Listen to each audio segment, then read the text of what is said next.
2011 সালের আগে মমতা ব্যানার্জি এসেছিল মুসলমানকে বাঁচাতে। মুসলমান বেঁচেছে কি মুসলমান পেছন দিকে চলে যাচ্ছে? আপনি এখানকার একটা মুসলিম দোকানদারকে জিজ্ঞাসা করলে বলতে পারবে, কারণ তার ব্যবসা তলানিতে চলে যাচ্ছে। কিন্তু মুসলমানকে বাঁচাতে নামে দিদির ভাইপো কিন্তু আজকে বেঁচে আছে।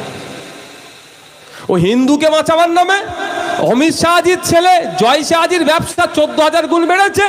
আর এ মুসলমানকে বাঁচাবার নামে মমতা ব্যানার্জির ভাইপো অভিষেক ব্যানার্জির সম্পত্তির রকেট গতিতে বেড়েছে। আর বোকা হয়েছে এই গোসাবার হিন্দু, গোসাবার মুসলমান। অভিষেক ব্যানার্জিকে শুনেছেন তো? চোখের ডাক্তার দেখাতে কোথায় যায়? আমেরিকাতে। 1 কোটি টাকা নাকি শুনেছি ফিজ। এক ঔষধ নয়, শুধু ডাক্তার দেখাতে যায় 1 কোটি টাকা। ভালো কথা, আমি রাজনৈতিক চরম বিরোধী হওয়ার পরেও আমি চাইবো যে ওনার চোখের দ্রুত সুস্থ আরোগ্য কামনা করি, যাতে চোখ ভালো হয়ে যায় সেটা চাইবো। কিন্তু প্রশ্ন আমার এখানে, 2011 সালের আগে এখানকার গোসাবার মানুষের যে দুরবস্থা ছিল, 2025-এ সেই দুরবস্থার কতটা পরিবর্তন হয়েছে আপনারাই বলবেন।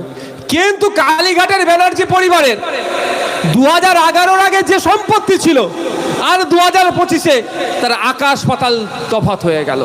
বাঁচাতে আসলো আপনাকে, নিজে বেঁচে গেল।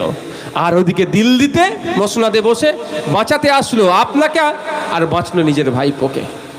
আর আপনি বলুন না, এখানে মমতা ব্যানার্জির ভাইপো চোখের দেখাতে 1 কোটি টাকা ফিস দিয়ে আমেরিকায় যাচ্ছে। আপনাদের এখানে অনেকে আছে 3 থেকে 4 বা ম্যাক্সিমাম 5,000 টাকার জন্য চোখের ছানি অপারেশন করতে পারছেন না।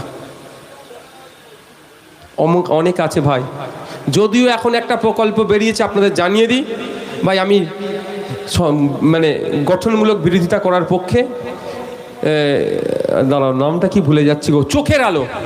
পশ্চিমবাংলা সরকারের এখন একটা নতুন প্রকল্প আছে, যারা অর্থের অভাবে চোখের অপারেশন করতে পারছেন না।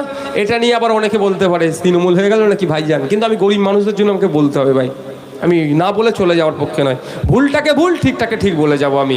চোখের আলো একটা প্রকল্প আছে, যার মধ্যে রাজ্য সরকার, আমাদের রাজ্য সরকার আপনার আমারই ট্যাক্সের টাকা দিয়ে আপনার আমার চোখের ছানি